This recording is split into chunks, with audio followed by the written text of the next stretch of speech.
Chapter 143, Little Meatball and Little Pepper. Althea cradled her Barbies in her arms, her eyes filled with warmth and love. She watched all their movements closely, every twitch of their fingers, every toothless grin they made, every sound they uttered, all imprinted into memory. She felt so very happy and so blessed at the moment. However, she soon realized the differences in her Barbies. She had seen newborns before, but her Barbies seemed like they were a few months old already. They not only looked much fuller than newborns, they were already able to move more and express themselves a little more. Should she be worried? However, while a little concerned, she told herself that as long as they were healthy, that was all that mattered in the end. "My lovely Barbies," she said softly, leaning down and smooching their soft, chubby cheeks. The baby boy squirmed in her arms and suddenly giggled, his tiny hand raised to grab the empty air above him. His laughter filled the room with infectious joy. The little boy gurgled all of a sudden, and so much saliva flowed out of his mouth. She couldn't help but giggle. "You're not going to be a little troublemaker, are you?" she asked. She would never admit it, but if he was, then he'd have inherited it from her. In contrast, the little girl lied still in her arms, her big blue eyes focused on her mother's face. Her expression was alert and curious, as if already exploring the world around her. "My, what a smart baby," she said, kissing the baby's little forehead. Feeling her attention on another, the little boy continued to wiggle in her arms, letting out a series of adorable baby noises. "So silly," she giggled, kissing the boy on the cheek. At the side, the young-looking Betty watched with warmth and envy. She was already in her 40s, and she was starting to long for her own children. Too bad she couldn't find someone to settle with. At the same time, she felt relieved. Such a loving lord, who wouldn't want one? Later that afternoon, the NPCs, along with Sheila, Harold, and the kids, came to visit together. They all had some fruits and other easy-to-digest food with them. As for Fufi, he was apparently still outside the territory with the guards team, killing his heart out. Their eyes brightened at the sight of her awake and looking well despite looking a bit pale. "How are you, boss?" Sheila asked as soon as their eyes met, with the nurse sitting on the side of the bed. Althea smiled. "I'm fine now, it just came as a bit of a shock," she said, playing with her Barbies. Sheila's eyes brightened at the sight of the cute Barbies. "Oh, hello babies, tilde," she goaded, followed by the others. The infants blinked cutely and turned their heads to the noise. They babbled in response, as if trying to reply to them. They were so adorable that all the adults turned into mush. Oslo couldn't help but step forward and want to lift her up, but the little girl turned her head, making some weird sound, her chubby cheek a bit puffier than usual. "A feisty little one, eh?" Oslo mumbled, before turning to the pale, beautiful woman on the bed. "What are their names, my lord?" Unexpectedly, Sheila and the others whipped their heads to him with questioning glares, making him flinch. Oslo was very confused at their reaction. Did he say something wrong? He obviously had a point. Harold, Sheila, and Eugene looked at Althea guardedly as she mused of names. She seemed in a daze in thought. Realizing everyone was staring at her, she cleared her throat. I want to wait for my husband." This made Sheila and the others' shoulders slump in relief. The poor things definitely dodged embarrassing names with this. "What about nicknames, my lord?" the oh-so-dense Oslo continued to ask, making them glare at him. But then they thought it was only nicknames, so it could be silly. With that thought, they decided to loosen up, and looked at Althea in curiosity, wondering what nicknames she'd end up giving the Barbies. "Nicknames, eh?" She looked at her firstborn first, the pudgy little boy staring at the ceiling. He was a little twitchy with his little butt moving all the time. If he could roll, it was estimated he'd be rolling until he felt tired. Her lips twitched, deciding on a nickname, Little Meatball. The others cackled, so cute. And true to their expectations, the nicknames were silly, and had a lot to do with food. As for my baby girl, Althea paused, seriously thinking, using her big brain to come up with a magnificent nickname for her child. And the child, as if sensing her stare, the little girl tilted her head up to meet her eyes. Emerald eyes met azure ones, and Althea's heart melted into puddle for the nth time that day. She concluded that the little one was very brave and quite feisty, and she quickly thought of a fitting name for her. "Little Pepper," she said, gently tapping the girl's cute nose. "My little Pepper." Sheila and the others giggled at this. "It kinda suits them," she said. For nicknames, the boss namming sense wasn't too bad after all. What a relief. Althea smiled, a little proud of her namming sense not being judged this time. She looked at the Barbies and placed them in her laps, tickling them and enticing some milky giggles. "Did you like it?" she asked them, and they gave her a toothless grin in response. She thought her husband would also like the nickname. He had good taste, always liking what she came up with. At the thought of her husband, though, her smile subsided a bit. With a bit of heartache, she hugged the children, letting their softness heal her heart. "Ah, my love," she mused, looking out the translucent window in melancholy. "I wish you could see this." Chapter 144, Status of the Territory. The atmosphere was very soft and cuddly for a while, until Althea turned her head to look at the NPCs.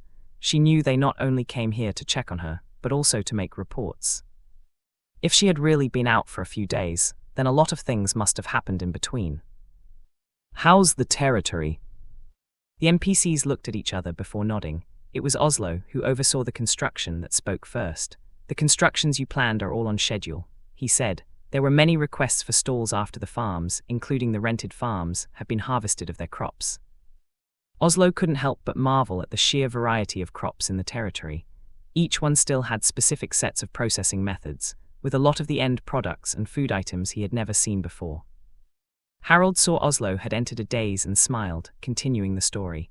People also understood which plants were edible. Combined with our raw materials, sauces, and condiments, basically, food culture has begun to revive. The territory had no lack of meat either, as at least a third of our citizens, as well as the guards, always managed to fill up their spaces with animal carcasses. They had a whole market for themselves, and had their own area where people would go to get their meat. Anyway, plenty of stalls have already begun to pop up around the territory. We temporarily placed them on the roads before the commercial streets with an affordable fee of 5 copper a day. We also allowed some stalls to be built on specific places in the main square, though at a more expensive 10 copper per day. At the mention of the stalls, Betty couldn't help but comment a bit excitedly. "Ah yes, I've been there. The variety of products was incredibly fascinating." She couldn't help but gush as they talked about it, as she really truly enjoyed her walk amongst the stalls. She had never done so much shopping in a village before. "The food was delicious, my lord. Much of the food I haven't seen before. Your people are amazing." "That's good to hear," she said, although she was a bit surprised. How many days had it been since the grocery store opened? So many people opened businesses already, to the point of legitimate and complete marketplaces popping up. "The factories, inns, and utilities are on track. They should be put to use within a few days," Oslo said, still reeling in fascination at the functions of these buildings. Truly, every day in here felt like he was somehow getting closer to a professional upgrade. Althea heard their updates and was greatly relieved. "That's great, thank you." "How about the strength of the citizens?" Well, the people had been going beyond the required hours of hunting. This was after they saw the strength of mobs and how we could damage them with our own strengths. Even those who had been hiding away were inspired. They defeated such a strong mob, much, much bigger than the ones they encountered before, and yet they came out alive and stronger. It just gave people hope. Also, a lot of people are still talking about the elementalists. It was very cool. Oslo and Rowan couldn't help but feel a bit embarrassed. The training hall also worked well. Sheila added, "Harold and I mastered our skills and gained quite a bit of experience the past few days." As she said so, she leaned down a bit, gently poking a baby's adorable belly. "It's so useful, people will flock to it if it's known. I suggest increasing the price to 10 contributions per hour." "Okay," Althea said with a smile, very open to suggestions. "Anything else?" "A few more refugees have arrived." It was Rowan who spoke this time. A few hundred was counted in a single batch. Harold recalled seeing this group, and he couldn't help but gossip a bit. Their story was quite tragic. There were thousands of them in the territory, but less than half survived. "Not only this, but I heard a lot of atrocities happened, even amongst Terrans. It was disgusting." He had heard of territories that had already taken advantage of the power differences, making brethren suffer no less than the monsters outside the fence. "The more people, the more bad apples." Sheila pursed her lips. "Our territory only has a few hundred people, right? I can't imagine thousands." "It's normal for other territories to have more people," Eugene said after a little analysis. When this territory was established, it had already been days after the transfer. Most people would choose to build a safe space as soon as they had the token in their hands. By the time Althea was built, a lot of people had already settled in other territories. Althea continued, "There is also location, there should be no one that got teleported here." This could be seen that after the first batch, everyone else were refugees from other fallen territories. Harold looked at them and sighed. 1% of Terrans survived the initial disaster. Why are there so many people still dying? "I can't imagine what happens when the protection period is over," he said. "I hope more people survive this ordeal." A moment of silence passed by. Before becoming part of Althea, the NPCs wouldn't have cared much about the poor people outside. The culture they grew up with was the survival of the fittest, to focus on one's own survival. How things changed in a few weeks. "Well, we'll just have to make a territory that could welcome them well," Althea said, breaking the silence. She hugged her children closer to her, feeling their warmth a bit more. Wherever they come from, as long as they have the heart to contribute, they are welcome. She couldn't help but look at her giggling children with a smile. It was as if all these tragedies didn't happen. In their minds, it really hadn't. No matter how injured and broken. "My wish is that our territory will give them a place to recover, anyone without judgment." She turned to look at the Barbies who turned their heads to her. "Aren't I right?" And they smiled, and she knew she was doing the right thing. Chapter 145, Cynicism, Part 1. A few kilometers away from Althea, another group of refugees had formed, heading towards its direction. It was a group of about 100 or so people, all covered in blood and grime, with their clothes mostly torn, making them look extremely pitiful. As they dragged their legs forward, their backs were slumped, movement lethargic. After going through such long struggle, their overall disposition had become depressing. Some of these people's eyes were already dead, just walking along with the crowd. Some could still fight the mobs that they encountered, while most would just stand by as the monsters came. If it weren't for a new group of guards, getting them to a new territory, half of them would have already perished ages ago. So now they were following these guards, but with very low expectations. Jun and his family were one of these people. They were amongst the few that had just escaped the disaster of their territory. While they were thankful for being saved, they were a little unimpressed by the newcomers, even if they were indeed guarding their safeties. Don't get them wrong, they were incredibly thankful for them saving their group, but they couldn't help but think these guards were just getting them to their territory in order to milk them for their remaining money. After all, it wasn't the first time it had happened. The previous territory did so, and when they got to the territory, they charged exorbitant amounts for guarding fees. But that territory had been destroyed by the beast tide, and he witnessed hundreds of deaths in a single night. However, he was also one of the rare few who had kept their entire family of 3, and for that alone, he was thankful enough. After all, they had gone through 2 territories already, and both gave him a lasting negative impression of these supposed safe havens. But what could they do? They were only small humans, their existences were so small, they could only make do with what they could find. The first one was breached the day they arrived, a few hours after they bought the residency. It was like the beast tide just waited for them to arrive. In retrospect, perhaps it did. From supposition, it seemed upgrading a territory had to do with population growth. Similarly, an upgrade could also mean an attack to the territory. He learned this the hard way, because he witnessed the fall of 2 territories, each time losing bulks of their already small wealth. In the first territory, they lost nearly all their money. In that village, the monthly payment and food for housing alone was 1 gold per person, to be paid up front. At the time, 3 gold and a few silver was all they had. However, thinking that it was for the survival of their family of 3, they naturally paid for it. However, that same night, it was attacked by hordes of monsters. It failed to defend and fell relatively quickly. Their money gone in a few hours. However, they had their lives and all their limbs, which was still infinitely better than others, so they gritted their teeth and did their best to escape. They saw how many people died, but they pushed through with their wits and luck, eventually finding another territory soon after. He could still remember the feeling of relief when they found a new territory after the tragedy of their first one. But it was not without sadness and despair, because the entire family was broke. But again, they still had each other. They thought this one must not be worse than the first, right? The second one they managed to stay for several days, long enough to meet the Lord there. It was indeed a lot better, but they still struggled, especially since they only had a few silver and copper left in their pockets. There were restaurants, weapons stores, armory stores, and houses. It was fine, much better than living in the wild.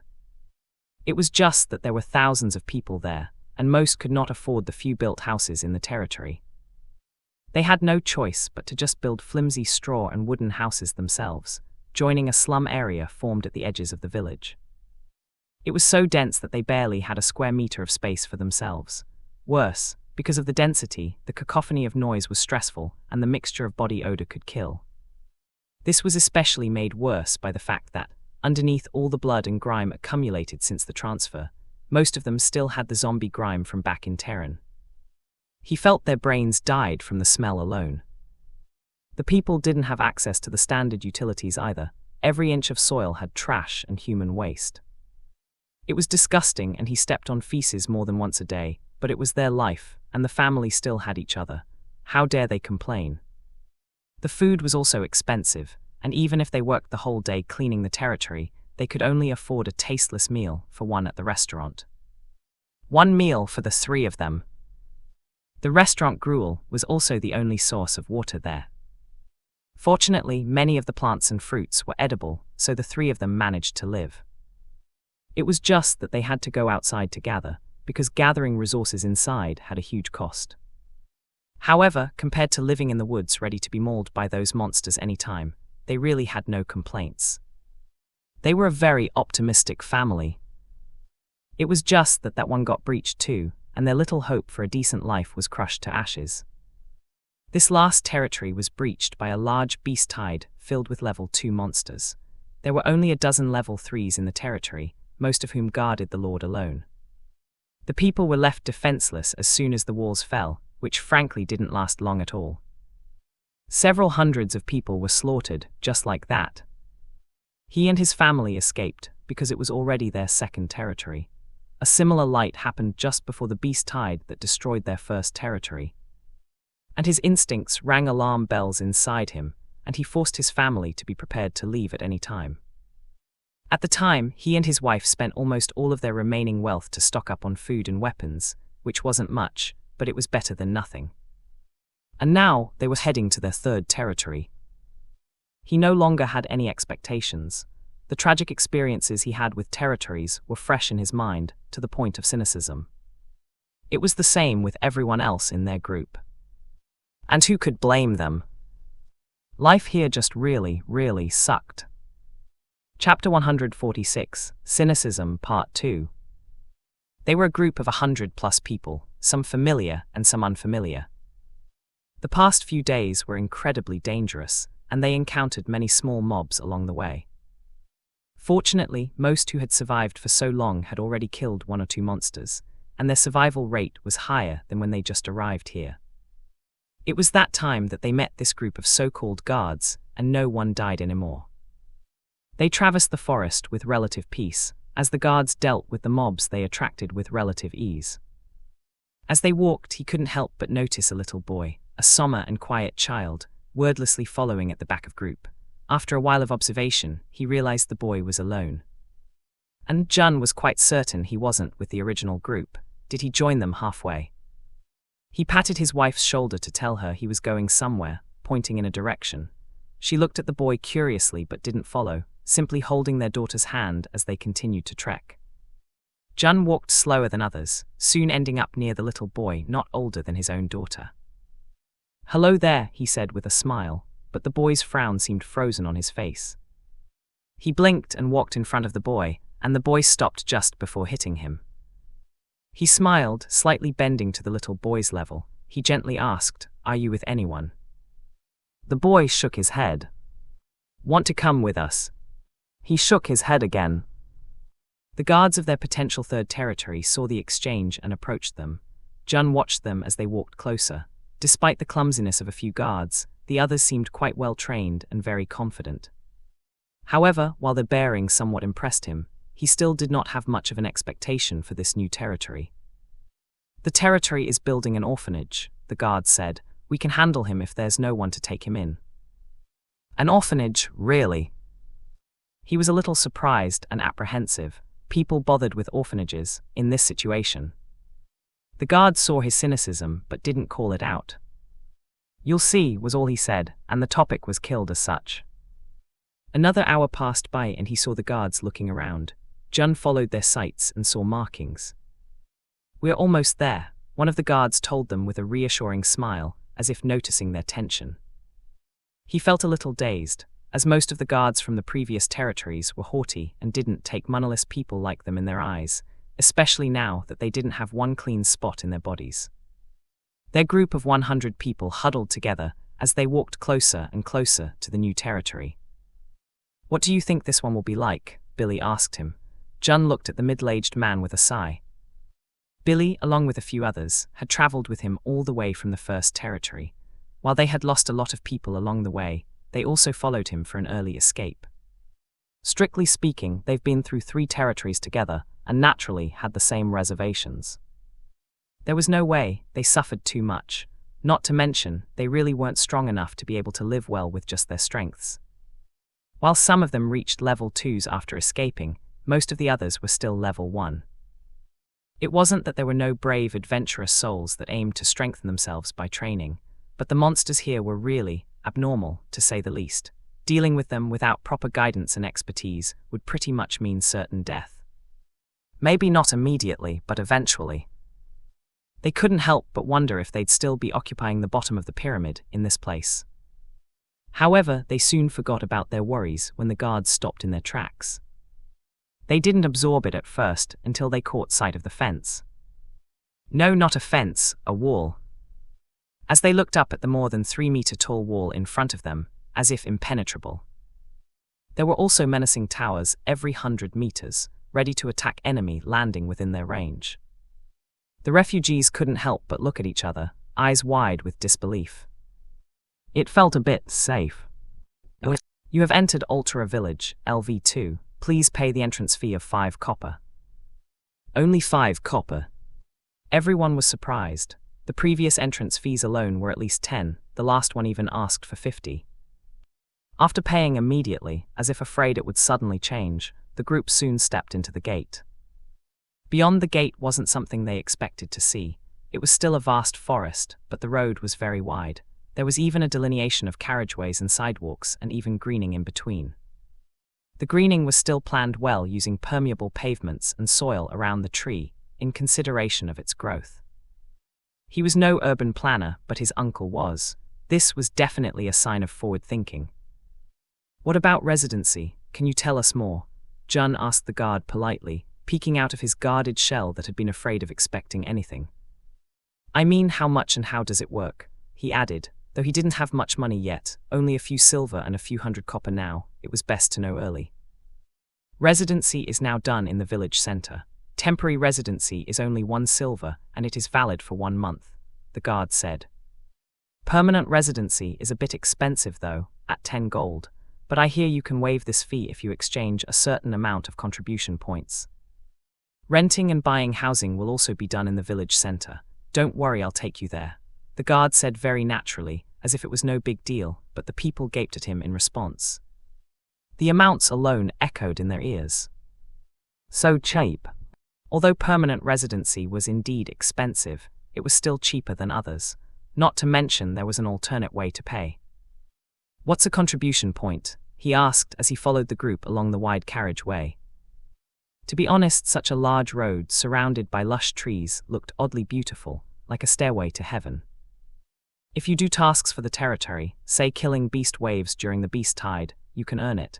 You keep the experience and the copper from the kill, so basically you double your earnings. A lot of people got rich during the last beast tide. He paused with a chuckle, recalling a couple of memories. I hear some people wishing it would happen more often. The refugees looked at him as if he was an alien.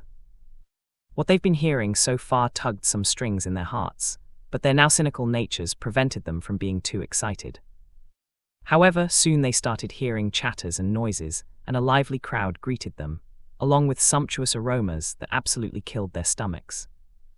Wait, sumptuous aromas? No, right. They asked all these in disbelief, but their legs were moving much faster than before, hopping to find the sources of the chatter and aroma. And what they saw next made them believe they were dreaming. They pinched themselves and pinched each other. Someone even pinched too hard and earned himself a knuckle on the head. Whatever it was the pain ensured them, they were very much awake, and yet they still couldn't believe what they were seeing in the end. This is impossible, right? Chapter 147, Hope. Emerging from the frame of the serene forest, the scene opened up to a lively marketplace, set within the wide sidewalks. There were stalls, dozens of them, surrounded by many patrons, showing off various goods, many of which they never thought they'd see again. There were scores and scores of people shopping around. Each one, without exception, looked neat and clean, and all of them with wide smiles on their faces. To be honest, it was such a stark contrast to what they've gone through the past few days that they half thought it was an illusion. The guard saw them staring and explained, very patiently. The marketplace is still under construction, so the stalls are basically set up along the road. We don't have cars here yet anyway. Their eyes twitched. That was not the point of why they were in a daze, okay? Food. Legitimate food. No way, their feet moved on their own, and they all found a random stall to stand in front of.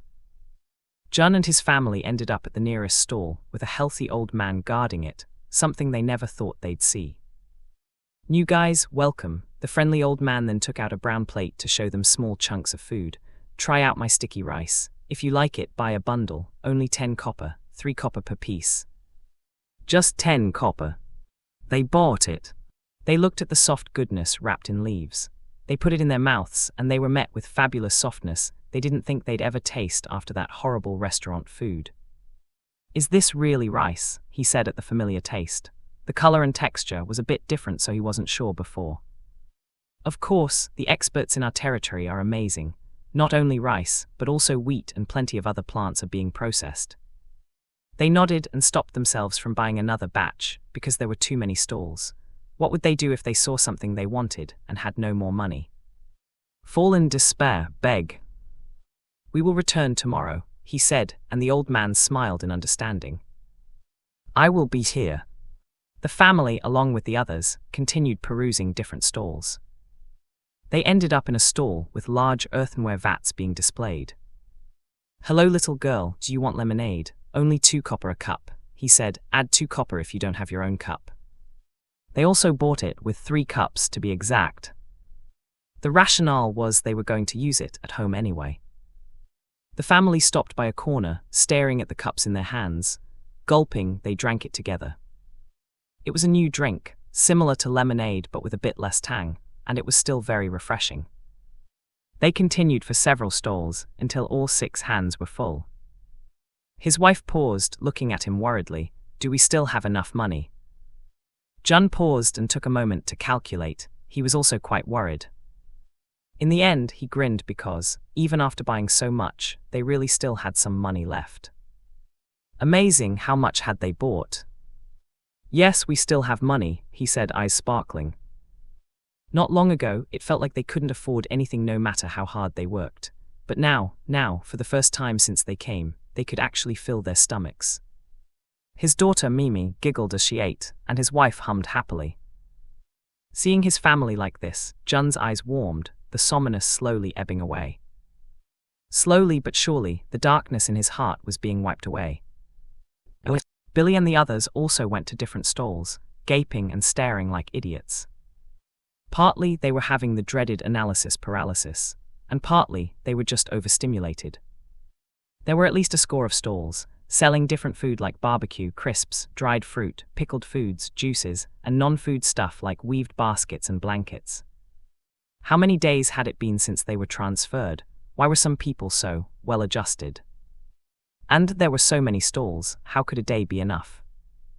However, before indulging, they soon remembered that most of their wealth was lost with the last 2 territories. They reluctantly chose 1 or 2 stalls to buy from, promising themselves for a self-treat when they earned a bit of money. Chewing on his rice crisp, Billy couldn't help but gulp in worry, causing him to cough.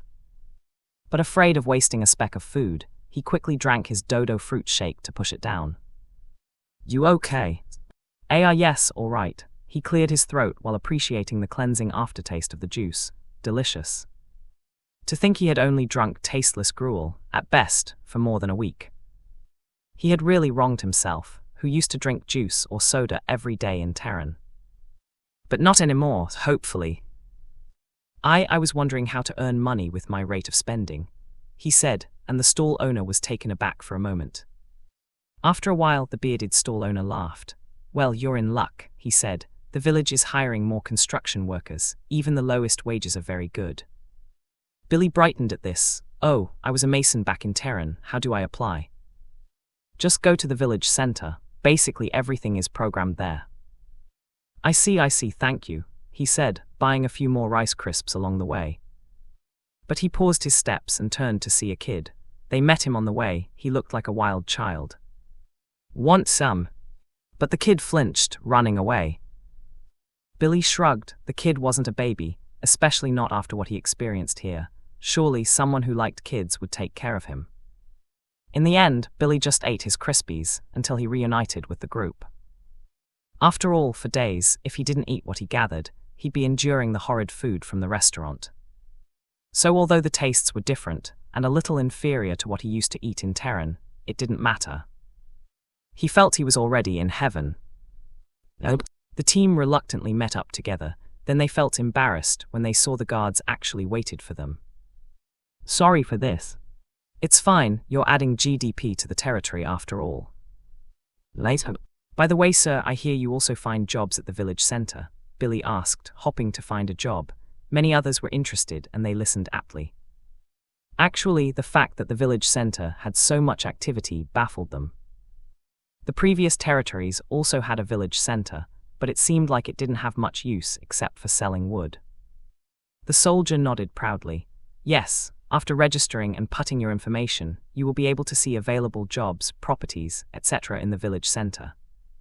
A lot of jobs are open now, and a lot of which may fit you.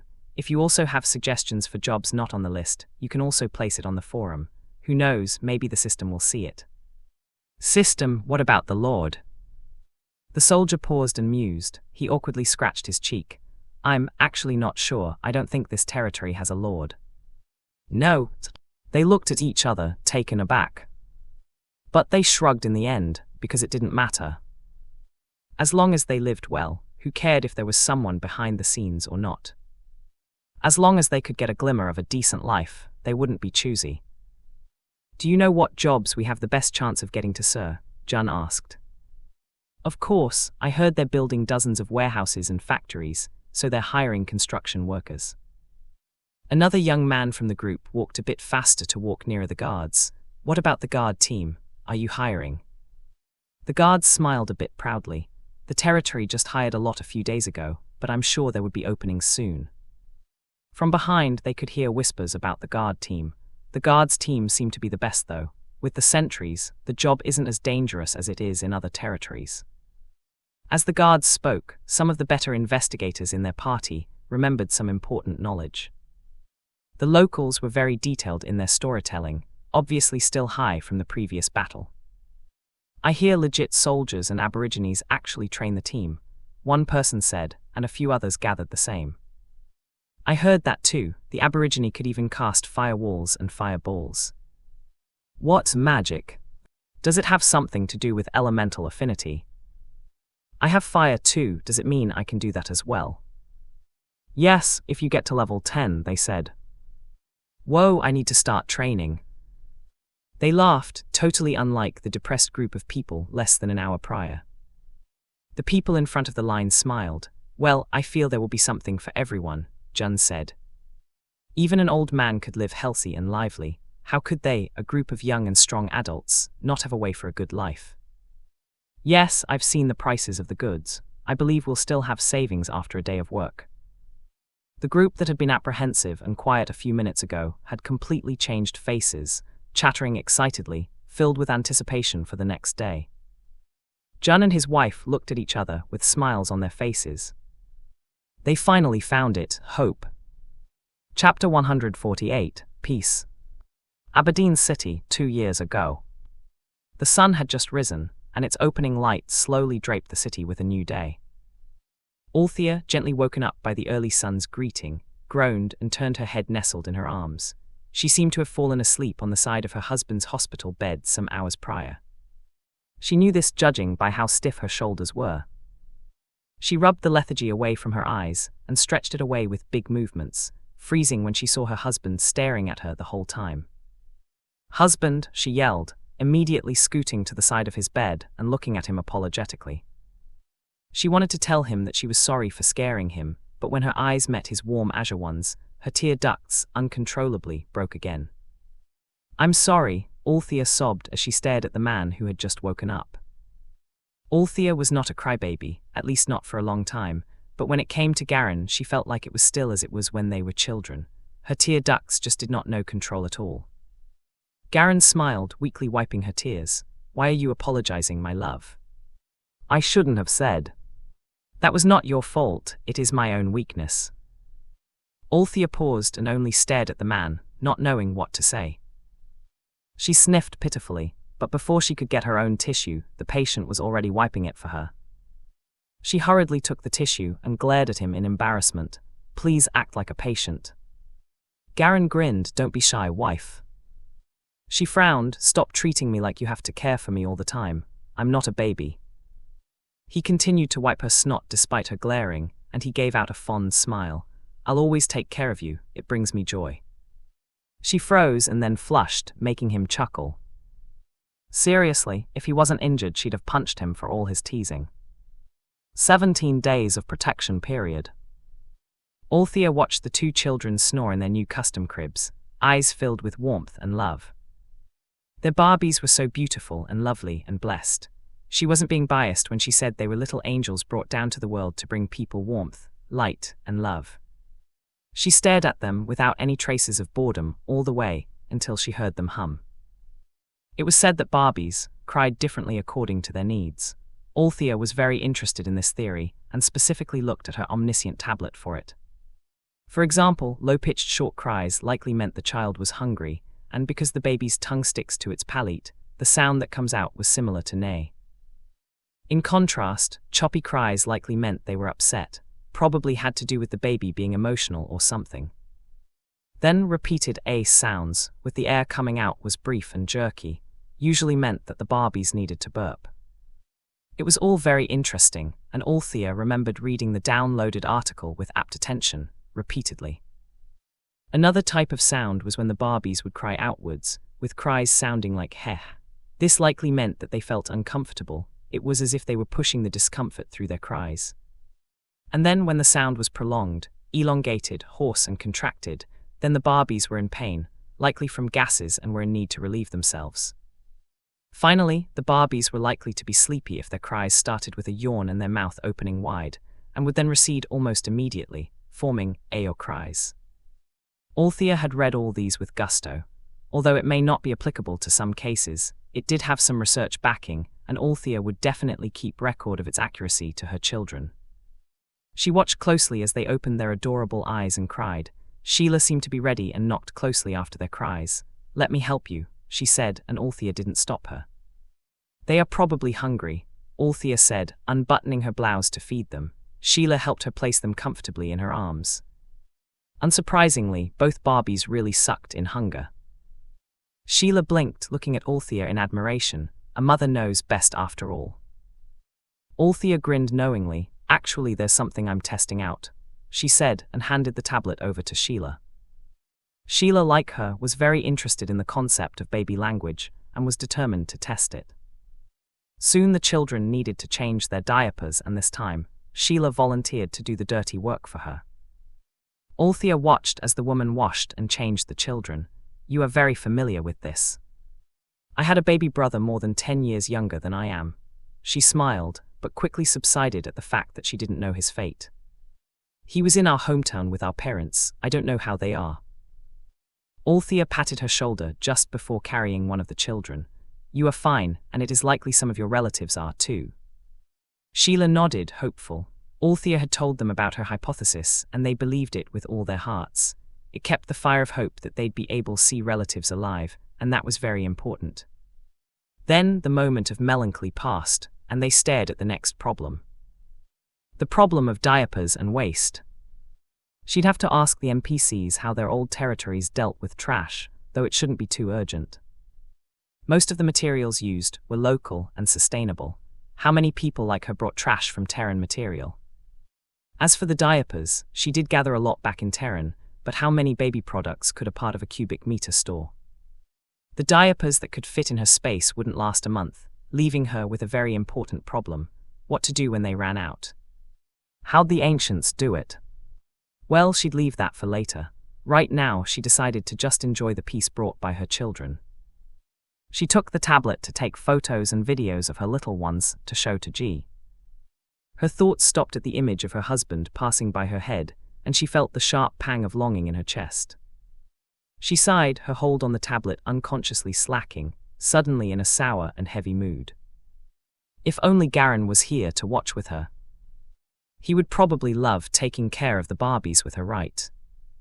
Chapter 149, Preparations. Outside the cloud. Garen's sharp eyes watched his team handle the mob, prepared to make a move should he be needed. "Wind users, start," he uttered. On cue, the wind users surrounded the mobs roughly corralled by the team. Their arms extended, making waving motions as they manipulated the wind around the mob, solidifying the corral. The fire users ignited their arms, throwing their attacks into the wind, burning many of the monsters inside. A cacophony of growls of different monsters echoed, and they decided not to prolong the monsters' sufferings. "Now," Garen ordered. On signal, a dozen elementalists bombarded the monsters, taking a life every few shots, leaving the last kill to whoever by luck. Soon, another team came in, with another small wild mob following behind them. The team continued to train, almost desperately, and slowly they grew stronger day by day. As he watched his soldiers train and fight harder than before, Garen couldn't help but look at the cloud again, heart filled with longing for his beloved. Garen couldn't help but recall the events a few days prior, many hours after his desperate attempts to get inside. A few days ago. Garen did not know how many times he tried, until, finally, he stayed for more than a minute. After going back and forth, he had felt that the cloud was truly something that protected what was inside. During that time, the sense of urgency that hit him had already subsided. Was Althea all right now? Garen remembered thinking, hope slowly replacing the despair. Since they were children, he and his wife had had a nearly telepathic connection. At the time, he had a feeling that she was truly out of danger. It was also at that point that he also understood that what he was doing was pointless. He felt that there was something else he should be doing, or rather, preparing. Memories of their first arrival came to mind, the suffering, the deaths, and the losses. Then the knowledge of the strength discrepancy between territories, how powerless they were when they first arrived in a town, how they could only clench their fist after being bullied and looked down on. He could still remember he was spat on by a mercenary, just because the man's girlfriend looked at him. They were fortunate that senseless bullying of people far inferior in level was looked down on here. This was likely caused by the rules of the territory wars and the 5-level gap effect, as well as pride in strength. Otherwise, there would have been far fewer survivors than the score of them. The number of times he'd have been killed simply because women looked at him in admiration would have been countless. In any case, strength was always the answer. His cerulean eyes stayed on the cloud, looking at it deeply. If it truly was the manifestation of the so-called protection period, then it would be a double-edged sword. While having low-level monsters was relatively safe, there was also a downside. The surviving people inside would be much, much weaker than those outside. It could even be said that things may be worse for them after a while, because their expectations of what was truly dangerous had been heavily discounted. Undoubtedly, a lot of people would die after the so-called protection period was lifted. Other than for Althea, they also had a duty to protect human beings in their own way. It wouldn't be as before, but they would definitely do what they could. His team finally realized that his mood had changed and approached him warily. In the past few hours, the rest of the team had arrived in worry. He did not have the mind to pay attention to them at the time. When he had sufficiently calmed down, he had looked at them deeply, pausing a bit at his gaffe. He had no regrets, however, because if the feeling of dread did not subside, he had no doubt he'd have forced his way in regardless of the cost. He had closed his eyes and heaved a sigh, taking a moment to gather himself. He has opened his deep blue orbs with a determined light in his eyes. That time, he turned and looked at the people still waiting for him. "Soldiers," he had said, calm, his stance filled with his characteristic gravitas, and the soldiers couldn't help but be taken aback. If they hadn't been here for hours, they'd have thought they had imagined his desperate appearance a couple of minutes prior. "Hear my orders," his baritone voice was full of command. At his voice, they instinctively strengthened their spines, waiting for the order. "I have come to the realization that there are plenty more ways we can do while we wait for our loved ones," he had told them, his baritone voice reverberating amongst the open space. "You were all with me, we know what it felt like to have no power in this world, how difficult the life was." The soldiers had nodded in response, fists clenched in emotion as they recalled the tragic memories, though their eyes on him all throughout. "Assist me to build up our forces on this side, strengthen yourselves, so we can properly protect our loved ones once this cloud no longer do so." A renewed goal lit up the fire in them. They raised their hands to salute. "Yes, Captain." And now at present, Garen looked at his team desperately training, even more than before, because now they had true and palpable hope of reuniting with their loved ones. Boom! "Yes, finally leveled up," Lewis yelled, letting several embers spark around him. He had finally gotten past level 10. "Me too." The men laughed at each other, feeling their growths, excited to meet with their families and possibly show off. A small smile graced his lips, and he walked away heading to another place to train. "Don't worry, Althea," he mused, tone now much calmer than it was. "I will protect you well this time." Chapter 150, Build-Up. 17 days of protection period. Althea's chin rested on the base of her palms as she fondly watched her children, exist. Listening to her children giggling with their new customized toys, the gentle smile on Althea's face grew wider. They particularly seemed to like the rotating cartoonized Terran animals hanging above their heads. Very cuddly. Speaking of wooden children's toys, Althea had to say Baron's business mind was something else. It had only been a few days, but he and his team, a very well-balanced team with both fighters and artisans, had already bought 3 commercial modules. These modules were all quite important and have become household names within the territory. One module was for furniture, another one was for toys and other paraphernalia, and the last one, still under construction, was for leather products including but not limited to leather clothing and shoes. Of course, most of them were still ongoing development, but one could see the potential from a mile away. It was also because of this group that she placed a maximum of 5 real estate properties, of any form, per person. After all, she knew her commercial spaces would be in very high demand. It wouldn't do for someone to monopolize them. Speaking of wood products, when would paper appear? She took out her tablet to study the methodology of paper making, eyebrows raising as she did so. Compared to what they have been doing so far, paper was actually relatively simple to create. She decided to partner with Baron's woodmakers for this. Putting this note aside, she went to take a peek at the status of her territory. Territory stats. Status Level 2 Village.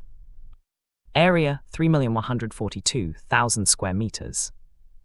Residents 431, 81 permanent, 350 temporary.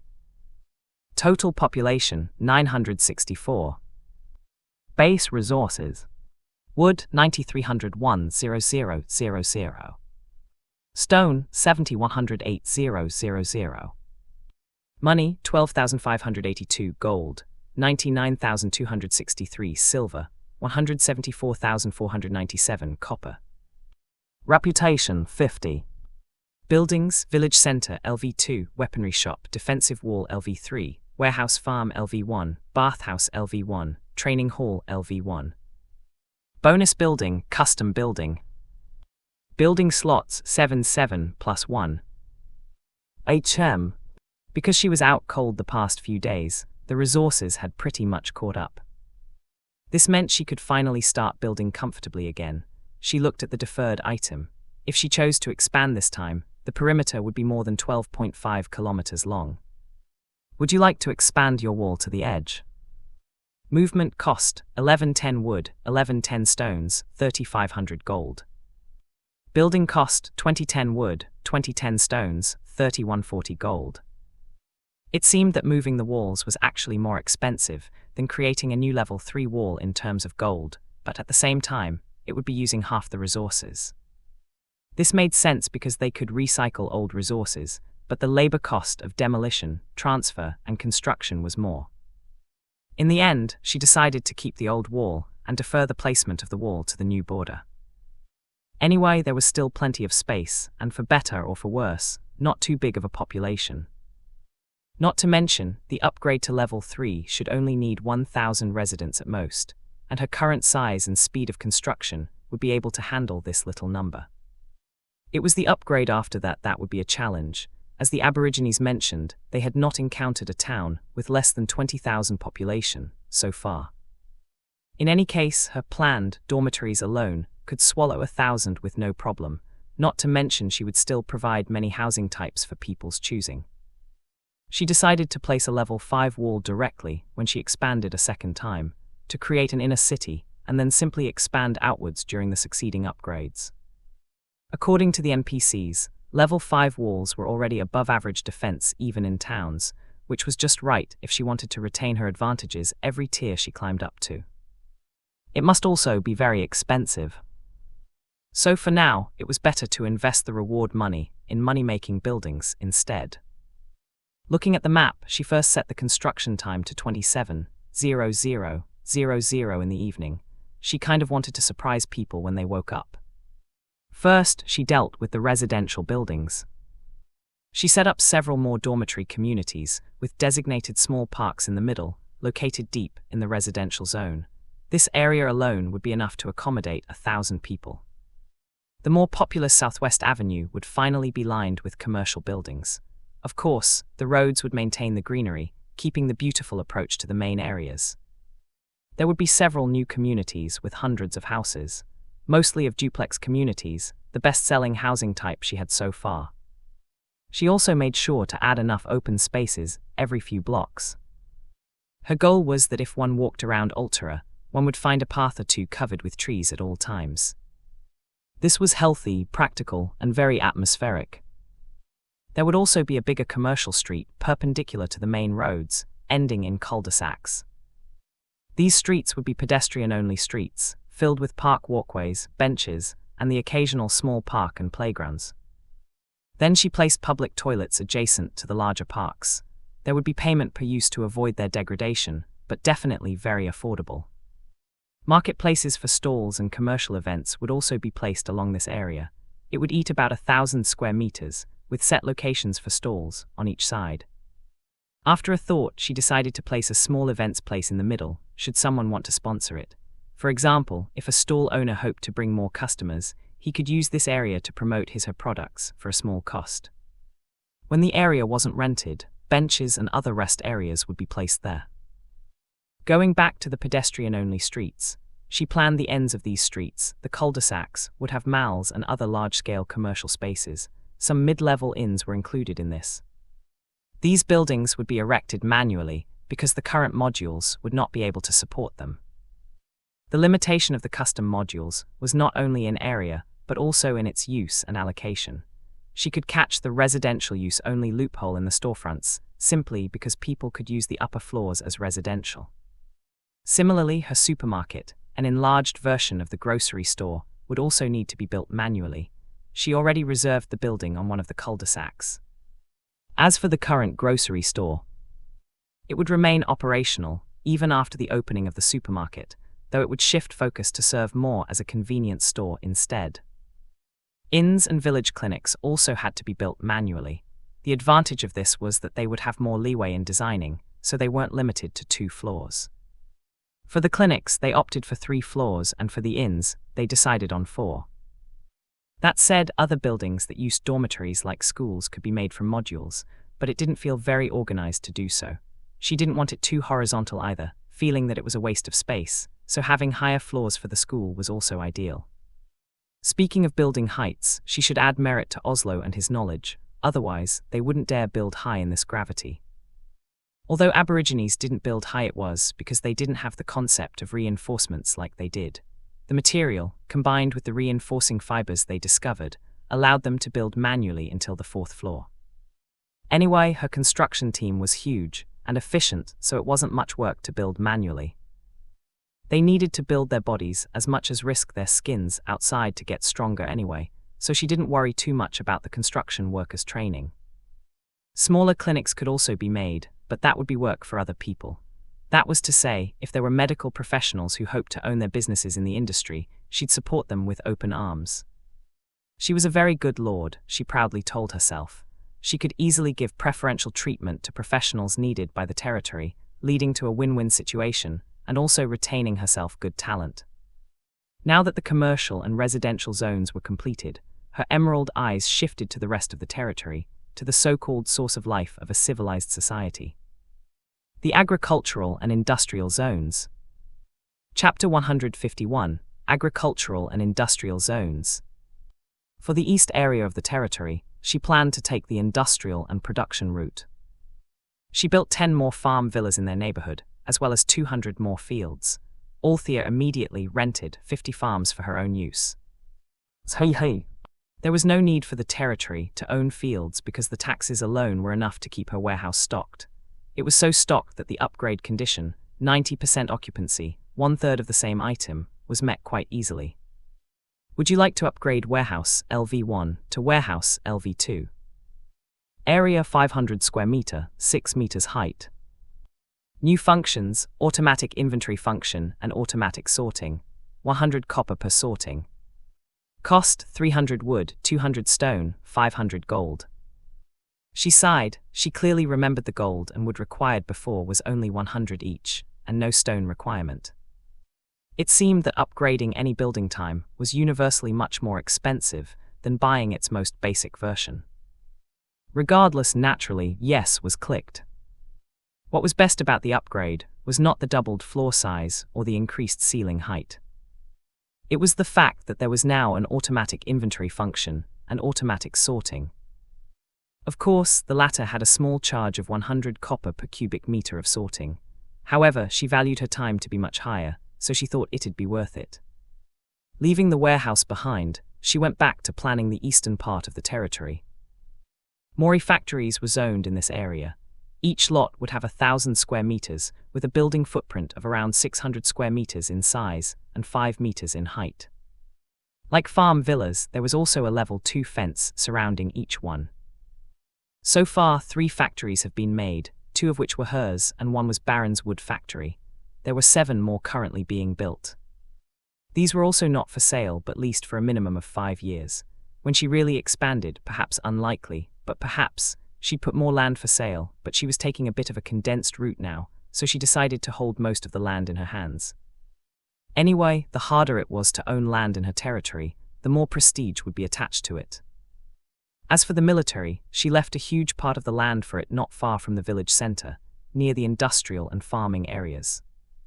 Here, they would build barracks on their own, jointly planned by soldiers from both worlds. Although system barracks may be more efficient and may have better output, she couldn't let go of her bathhouse. What if extreme weather changes happened tomorrow? What would they do? Anyway, she was really looking forward to what the construction team, Drake and Rowan, would come up with. Whatever it was, it definitely wouldn't be bad. She had also placed the training hall in this area before. She was planning on giving guards a cumulative 50 hours per month to use it for free. On the other hand, everyone else needed to pay 100 copper and 100 contributions an hour to use it. Using it often would not only give an advantage in terms of strength, but it could be seen as a sign of prestige. Speaking of prestige, there would be 2 luxury areas. She set aside a part of the mountain covered by future expansion for mountain villas, and another one was located south, on the other side of the river, which was already under development. The main feature of this area was, of course, the bathhouse. While she bought it mainly as an additional card during extreme weather conditions, it would happen a few weeks a year at most. When not in those harsh times, the bathhouse treatment would be what it deserved, a luxury. Anyway, in non-emergencies, bathing in hot springs was really unnecessary for survival. Eventually, she would also develop the area into an up-end leisure spot with getaways, spas, and the like. The bathhouse luxury area would requiring 1 silver an hour and 10 contribution points to enter, not including the added services inside. The bathhouse would thereby be tagged as another one of the special buildings requiring contribution points. Speaking of, her farm villa was actually located pretty near the river, just past the parks. It would take less than 10 minutes of leisure walking to get to the bathhouse. "Do you want to take a bath at the pool with Mom, when you get a little older, of course?" she said playfully, teasing her children and making them roll over. The children laughed and her heart melted, and she couldn't help but smooch the both of their faces. After dozens of kisses, she finally turned her attention back to the task at hand, adding the finishing touches. Her eyes stared at the bird's-eye view of the territory. People will definitely be surprised by the changes when they wake up tomorrow. Very big and ready for the entry of hundreds of new residents. She paused at this thought, her face twitching a bit at the thought of how much work all these facilities and the territory's future population would require. She wouldn't be able to handle it herself. She didn't want to. If she did, she might as well forget about doing her precious experiments and, of course, spending enough quality time with her children. In any case, the territory was getting larger, and she'd soon need administrative functions. Her goal was to be a hands-off shopkeeper, only making the major decisions and reaping profits, while spending the rest of her time in whatever way she wanted. What a lovely thought. She quickly tried thinking of how to apply it in reality. The first consideration, of course, was what she couldn't do with the system she already had. Although the village center was extremely convenient and made many things automated, there was still plenty of work that needed the human touch. Even when Terran was advanced, the budding AI and robotics technology still didn't take over several service-oriented industries. She was not planning to change it now. She thought that perhaps she could find an NPC to assist her. Of course, ideally the core positions were still Terrans, not because of anything else, but because NPCs were just hired people in the end. Even if they grew to love the territory, most of them had their own homes. For Terrans, there was no other place. She rummaged several faces in her head to determine who she could place in certain positions, pausing at a particular face. Didn't she have the perfect person right next door? Chapter 152, A World for Children. 17 days of protection period. It just so happened that she received a twin stroller as a gift earlier that morning, perfect to use on a morning walk to the neighbors this afternoon. She walked towards the wooden contraption and couldn't help but smile, remembering the touching event from earlier. The morning was tranquil and the sun felt nice, and she had just returned from her morning walk with the children, both lying happily in their simple stroller, when a familiar neighbor happily blocked their way. "Baron?" "Yes, Ms. Althea." "It is I," he said, putting his chest out proudly, though it just made his stomach bigger. "This is Bianca, by the way, our top artisan," he said with that amicable face of his, pointing at the gallant-looking woman beside him, but the woman looked shy and had to be pulled closer by Baron. Seeing his usually gregarious cousin was not talking, Baron decided to be her spokesperson. "To congratulate you on your birth, she carved up a bespoke twin stroller, among other things, for your children Tilda." Althea was surprised and looked at the woman again, who was trying not to blush, and then shifted her gaze to the covered push-cart sort of item she had in front her. "These look wonderful, thank you, please come in," she said, and after a bit of push and pull, the group entered the house with smiles. Althea prepared tea for them as they unpacked the gifts, and even Althea was surprised at its quality. Of course, first was the stroller. It was light, smooth, and delicately carved. Baron's cousin, who had already hired dozens of woodworkers, seemed to have carved it herself. It was made of rich, polished wood, and it exuded the aura of both elegance and comfort. There were even cute carvings alluding to the children's nicknames. Little Peppers had a condiment shaker with a smiley face, and Little Meatballs had, well, meatballs rolling happily. Very cute. The cloth of cushion was made of repurposed cotton, which was likely from their own stocks, as the cotton factory had yet to produce anything. However, it was sewed with precision and care. Inside were other toys and accessories used by Barbies. There were 4 wooden teething toys with different shapes of Terran animals. Carved in each were their nicknames, and they got 2 of each. Very thoughtfully, Bianca gave a dove and a puppy to Little Pepper, and a lion and a dragon to Little Meatball. Very, very cute. There were also 4 wooden baby rattles, carved to look like seasoning bottles, for Little Pepper, and Little Meatballs on a stick for Little Meatball. Adorable. And finally, there were wooden stacking toys that the children would be able to use in a couple of months, no less intricately carved than the others. "This is amazing," she mumbled. This cousin of Baron was really a talent. The talent meant she had a lot of work, but chose to make such a detailed tool for her children. One could see in the work whether or not the artist placed their heart and soul into it. Althea was quite touched. Bianca must really like children. She vaguely had an idea why the woman was being a bit awkward around her. After all, when one truly cared for an opinion, one tended to be more nervous than usual. Althea's emerald eyes landed on the woman, who was trying not to ogle at the children. "Would you like to hold them?" Althea offered with a smile, pushing the old stroller near her. Bianca brightened visibly, but dared not be rash. "Can I?" "Of course." "Thank you," she said, and took a baby up, which happened to be little Pepper. "Woo-oh," little Meatball mumbled, drooling, and his little eyebrows furrowed. He was pouting so much his fat cheek looked even bubblier. It melted everyone's hearts. At this time, Althea was already holding the toys for additional washing. She was smiling and looked at Baron, who had literal hearts in his eyes. "Please give attention to my son. He gets jealous easily," she said, and Baron gladly complied.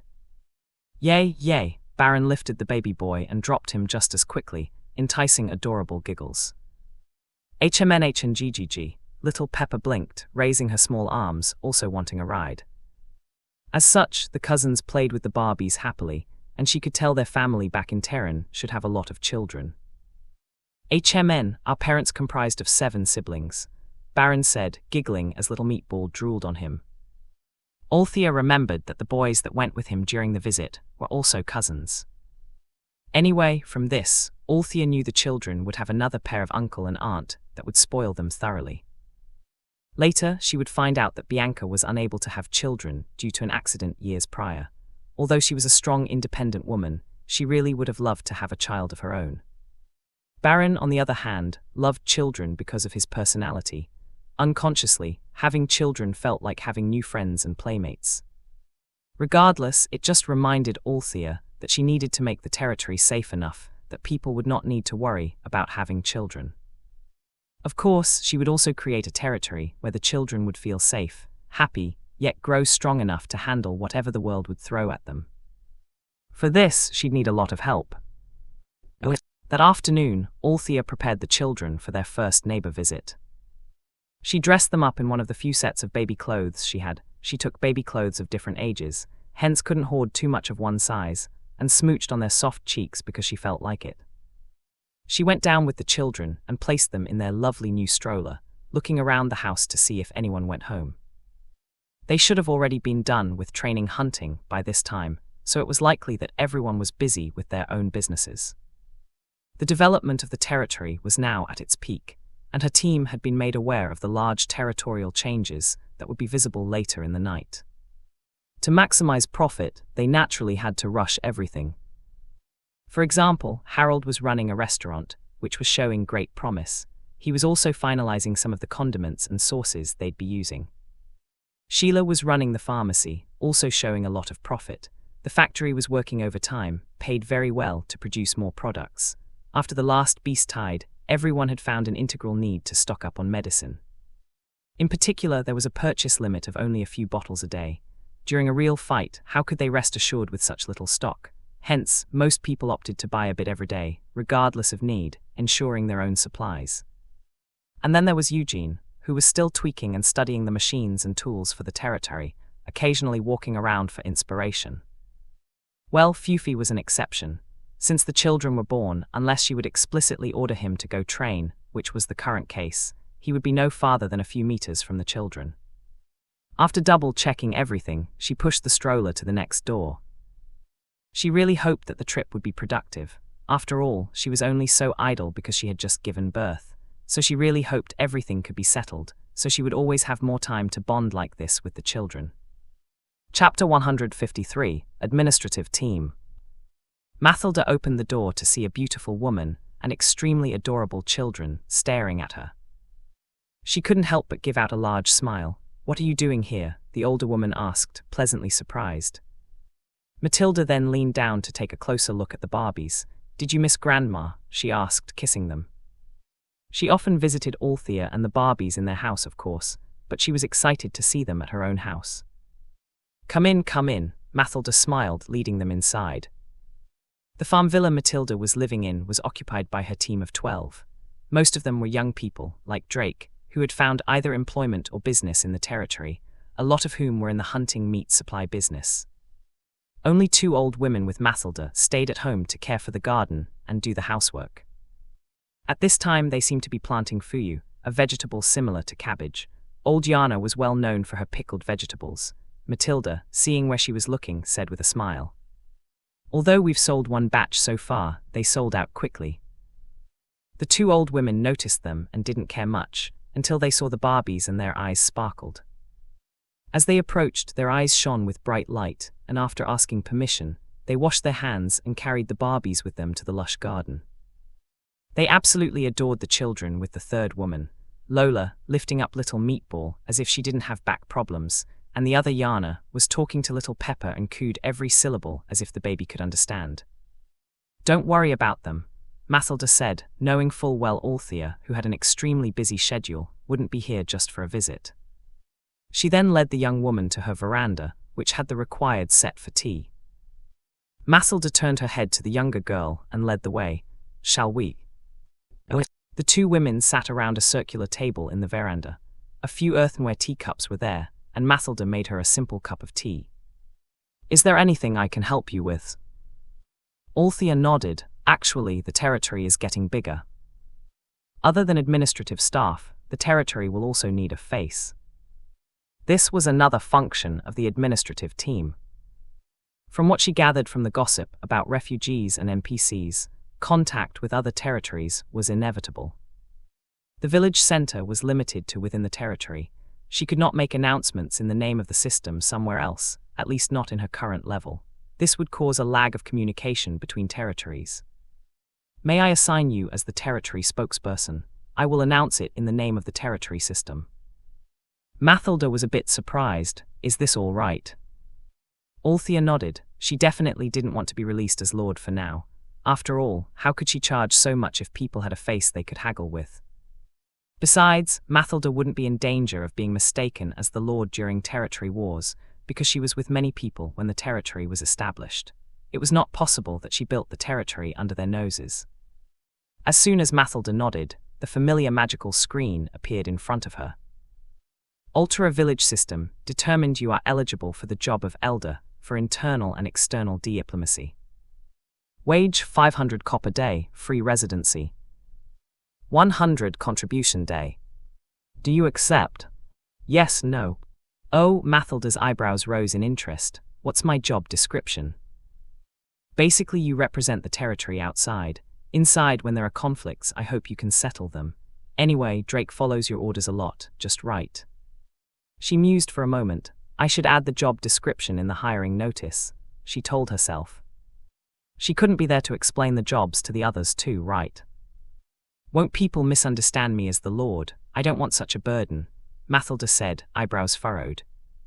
Different from Althea, she had actually been to a position of power, above millions, and the pressure and intrigue wasn't something an old woman like her wanted to experience again. Most people know you, and it is just right to be tagged with a good job by the system. There should also be other elders. If they refuse to let go of doubts, have a gamble with them. The village center has a contract system after all. You can make a bet. If you swear you're not Lord and the system agrees, then they will pay you 100 gold or something. Mathilda nodded, a little amazed. The village center was really convenient. It could help them bypass so many problems. This would also change the dynamics of the justice system. After all, people wouldn't be able to commit perjury like before. Anyway, as I've mentioned, I've been thinking of making a few more system hires so that yours wouldn't be too eye-catching, Althea said with a smile. That said, can you help me determine what jobs need people? Of course, Mathilda agreed very quickly. I assume you have a way to confirm people's jobs and aptitude. Althea nodded. Mathilda thought for a while. Someone needs to be in charge of the service aspect, such as welcoming newcomers and getting their placements. The village center is convenient, but there are a lot of hits and misses when people look for a place on their own. Speaking of, are the contents of the village center automated, or? No, I program them myself. Mathilda looked at her with both admiration and pity. Although they weren't so close to know all of each other's habits, she knew where this girl's passion laid. Other than spending her time with children, she would have liked to spend the rest of her day tinkering with her plants. She probably didn't have time to spend in her lab, right? Then you can hire someone to study and document the needs of the village, submit it to the village system. That is, you just have to input it to the system for implementation. Althea brightened. Indeed, why didn't she think of it? Sure enough, an experienced mind was the wisest. She looked at her list, and her good brain quickly zoned in on a few people with administrative jobs back in Terran. Although the system couldn't really determine the people's old jobs, it had a lie detector embedded so only the true inputs of the citizens during registration were retained. Prosecutor Jun Suarez. She made a mental note to send him a hiring notice later, after she finalized his job description. Drake can be a good trainer, but he is no leader. Perhaps you can assign someone to head military affairs, that NPC of yours perhaps, if it's safe and he's trustworthy. It was tempting, but Althea shook her head. I hope to reserve this job for my husband, but I will put Rowan as an officer to temporarily lead this aspect. I plan to develop him and Drake into one of Garen's deputies, next to Gil of course. Mathilda saw that she had the confidence that her husband would find her, and she felt more reassured about the safety of her own son. The two continued to chat, as Althea continued to peruse through the list of names. What about other fields?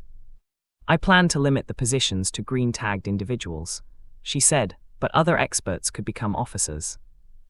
That said, Eugene would definitely be spearheading the research and development department. Mathilda nodded, interested.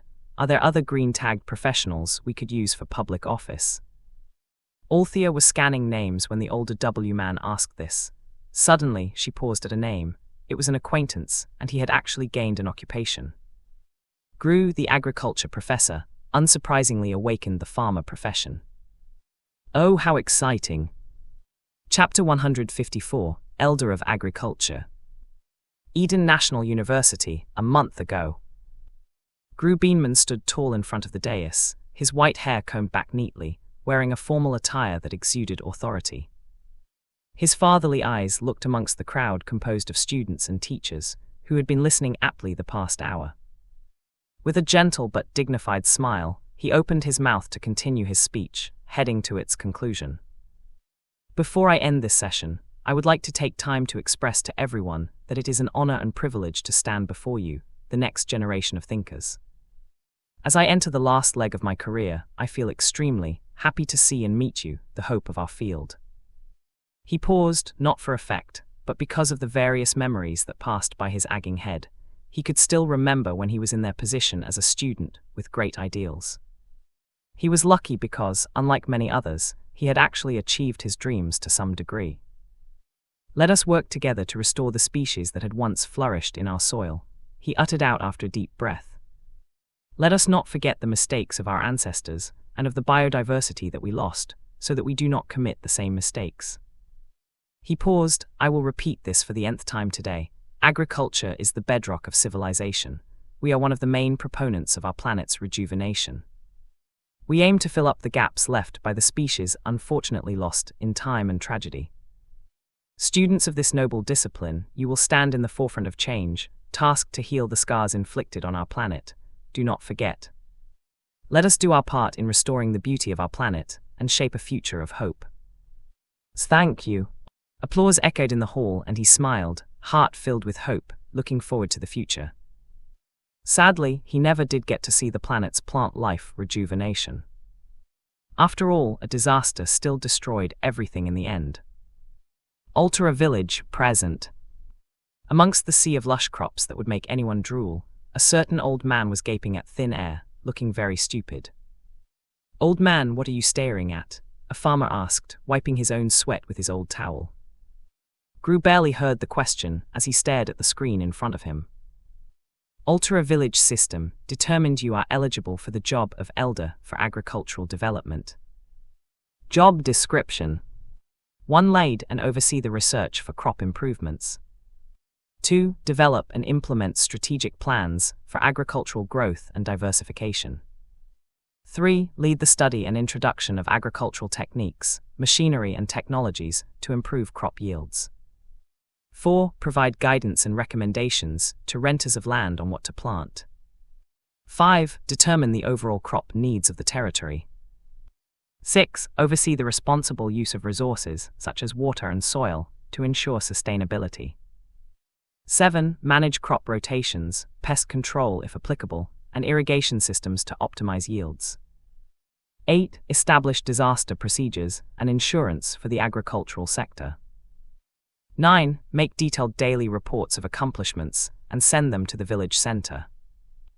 10. Take charge of the agricultural education of the territory. Wage 500 cop a day, free residency.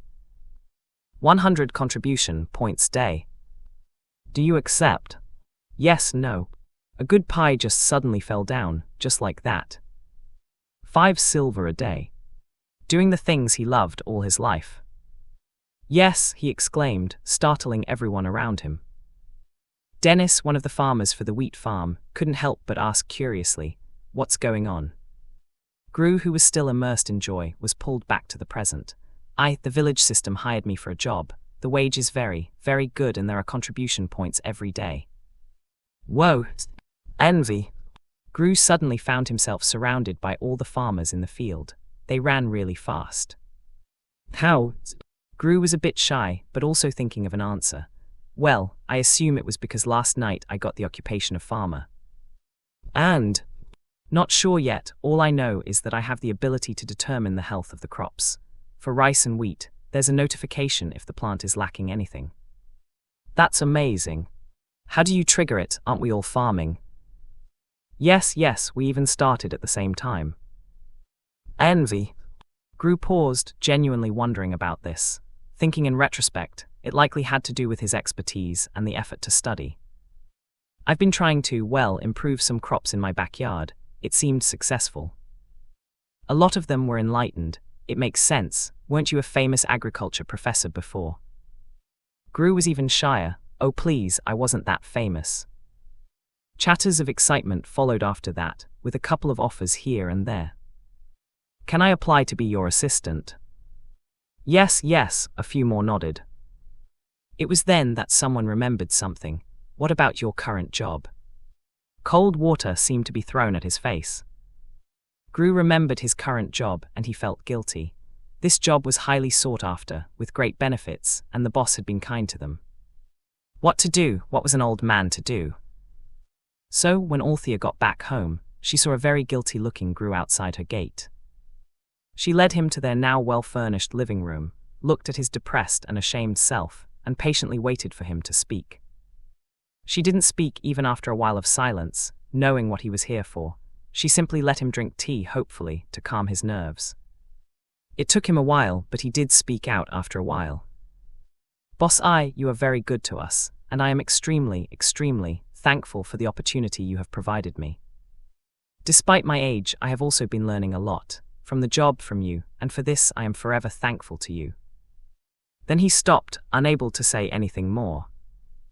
Althea kept back her smile. Just get to the point. He coughed. I received a job offer from the territory. It wants me to be an elder. He gulped. I may have to regretfully leave my current job. Althea almost laughed at his apologetic confession. It's fine, just don't forget to leak me some helpful information. I'm sure the system won't mind. Gru was surprised at how easily this went, as expected of the famous Althea wit. Yes, thank you. Althea grinned and stood up. Since you've taken over the handling of crops, come, let me show you something interesting, she said, gesturing for him to follow her to the back. Gru was a little puzzled, but he wordlessly followed her out anyway. They ended up in the veranda, heading towards the private gardens. He didn't know what to expect, but as soon as he exited the balcony and saw the garden, his eyes widened and his throat was blocked, shocked by what he was seeing. The old man's footsteps crunched gently on the gravel path below him, leading deeper into the unbelievably beautiful garden, an oasis of greenery and blossoms. Rows upon rows of plants and flowers greeted his sights and greeted all his senses. The air was filled with a wonderful blend of scent and freshness, his skin greeted by the gentle breeze that felt nicer than it was outside. Then, as he entered a new section of the garden, his mouth was wide open in shock. He whipped his head to Althea, who was following close behind with an enigmatic smile. He shakily pointed at the special plot of land. This. Terran plants, over half of the field was with familiar plants. He turned his head to the garden again, leaning down, looking carefully and touching so very gently. Gru almost shed tears. It was as if he landed back home. Chapter 155, Terran Plants. Althea smiled and let the old man bond with the plants.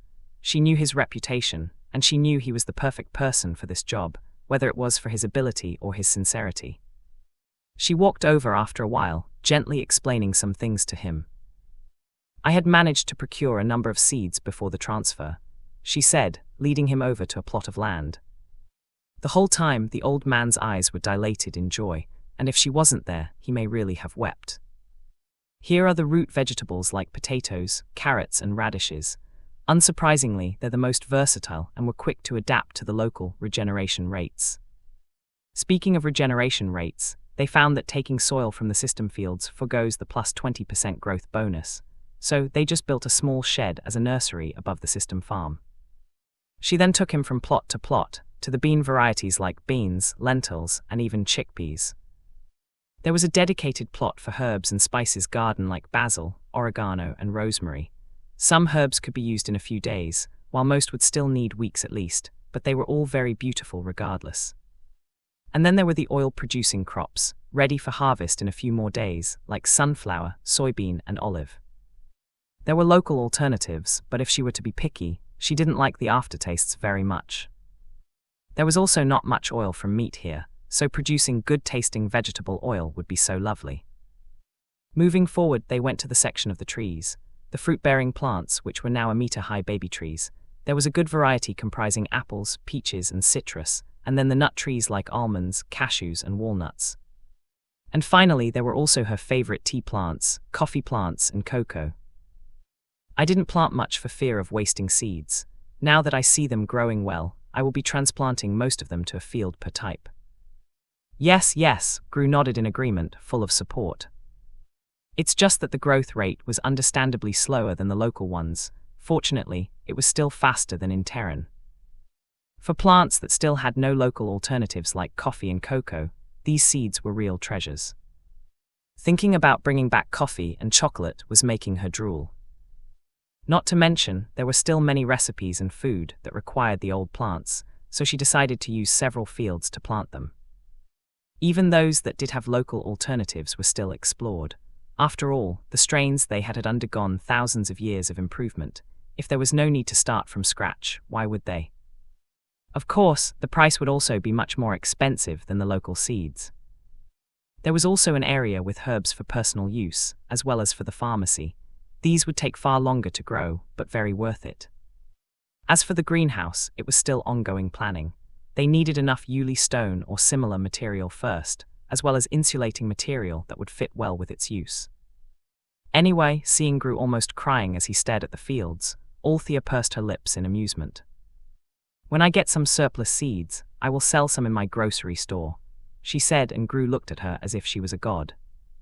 Can you reserve some for me? He asked, looking like a child instead of an old man in his 70s. In fact, if he had a tail, it'd probably be wagging. He was extremely excited about this, especially the Terran variants of vegetables and fruits. This way they could get the productivity of the plants here, and the quality of the Terran plants. He was so hyped up just thinking about it that he swore he got 10 years younger. Sure. Thank you, you're a really amazing person, boss. She smiled. Even when he's already an elder, he was still as easygoing as before. It would be great if you're an elder too, for research, Gru mumbled offhandedly, half dreaming about what he'd do in the farms today. This offhand comment, though, made Althea's eyebrows rise. Elder in plant research, that was an interesting idea.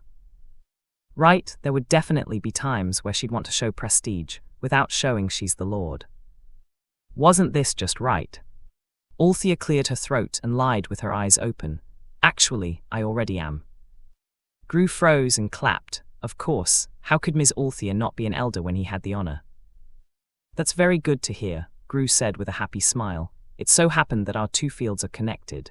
he raised his hand for a handshake, resuming his old practice, finally looking professional. Althea smiled and took his hand, looking forward to working with you. "It's an honor," he said with that toothy old man's smile. "I wonder who else got the opportunity."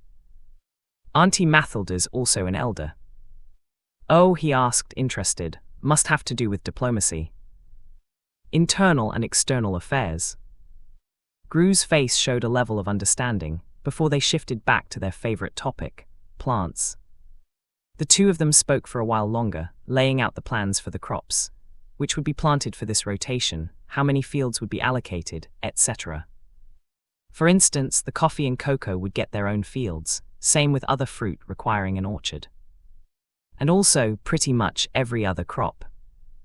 When the study of the greenhouse was completed, they would also apply it to the territory farms. But this discussion was centered in Althea's farms alone. Naturally, she needed to make territory-owned fields now, as it would cast a suspicious light on her otherwise. Speaking of territory farms, all farms have been rented out. Althea advised him helpfully that he could request fields from the territory, and if the rationale was there, it would likely get approved. Gru didn't even wait another moment, and planned the request for some territory-owned farms to do his own experiments on. He was also given access to her own fields. Although it was her private property, she gave the right to Gru to study it, and give some back to the territory by sharing the result. It took them nearly 3 hours to iron everything out, and Gru politely refused to eat a meal in her home.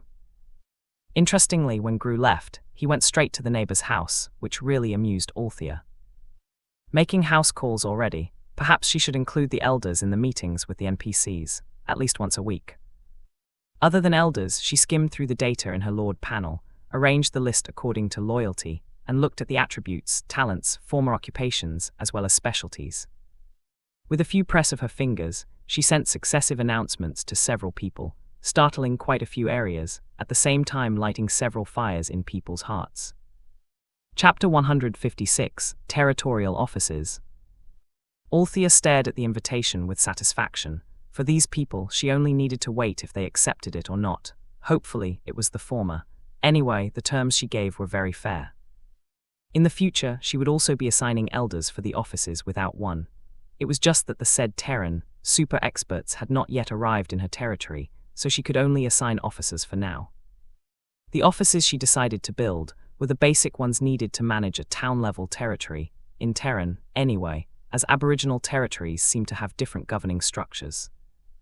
One was the Office of Construction and Public Works, which would not only be handling the manual construction within the territory, but also the maintenance of infrastructure, parks, and utilities. For now, the head officer position would be held by Oslo, as well as the other architects and engineers, many of whom he took in as apprentices. Next was the Office of Public Safety, would be in charge of the territory's military might. They would be maintaining law and order inside the territory. They would also serve as the main components of guarding the land from exterior threats. Rowan and Drake would be the primary officers for this. In the future, she would also be developing its functions in emergencies such as fires and disasters. In fact, Rowan was already telling them about the historical climate disasters that they could be facing and were already making some preparations for it. She was relieved to know the design of the buildings should be able to handle the extreme temperatures, provided people didn't leave the houses much. They would have to spend a lot of wood to maintain the warming for cold temperatures for each building though. On the flip side, in case of hot weather, they would have to develop ways to fan and distribute cold air should it get too hot. They had done as much as they could to provide enough passive ventilation and air circulation in each building. They used various established techniques like thermal siphoning, air tunnels, and others. But they would need to do more if they didn't want to suffer too much. They also added provisions for wind catchers around the territory, which could be added if the temperature got too hot. These would be in the scope of the Public Works Group to judge and maintain. For now, she wasn't making an office for urban planning, because she was doing this easily on her own with the help of the system. She'd establish one when she expanded a bit more, probably when the territory upgraded to town. There would also be the Office of Finance and Economic Development, which would handle financial management like budgeting and taxation. However, thanks to the system, the data was presented to her directly in a straightforward manner. For this office, they would focus more on determining the proper pricing, determining the market trends, determining good investment opportunities, and so on. Ansel had a knack for this, and she hoped to reserve the position for him. Anyway, with her current population, she could handle these matters by herself. The Office of Health and Human Services focused on the health and social welfare of the territory.